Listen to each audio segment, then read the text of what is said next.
माझं नाव प्रभाकर बाबासाहेब गवळी, शेतकरी, राहणार तेरवाडी, तालुका मोहोळ, जिल्हा सोलापूर.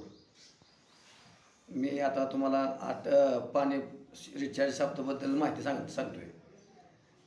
आमच्या गावामध्ये अटल भूजलवाल्यांनी मीटिंग घेऊन आणि शेतकऱ्यांना सगळ्याला व्यवस्थित सांगून पाण्याविषयी माहिती सांगून प्रत्येक तळ्यामध्ये आणि वाड्यामध्ये 200-200 फूट बोर घेऊन त्यात खड्डा घेतला, जाळी मारली आणि सगळ्या शेतकऱ्यांच्या जमिनीला आणि विहिरींना परपुशन झालं रिचार्ज शाफ्टमुळे.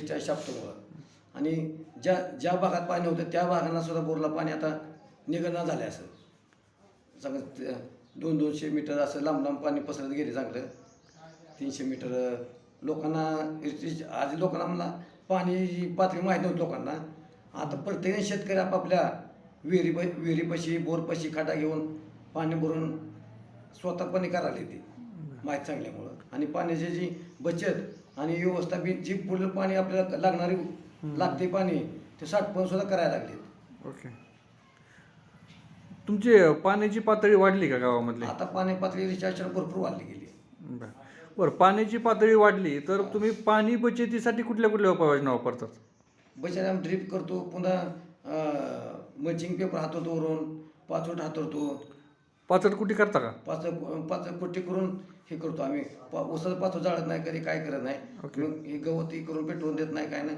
गवताचं सोनं हे करून खत करून रोटर म्हणून आम्ही खत तयार करतो. बरं, तुम्हाला अटल भूजलमधून कुठल्या कुठल्या सुविधा उपलब्ध करून दिलेल्या आहेत ग्रामपंचायत स्तरावर?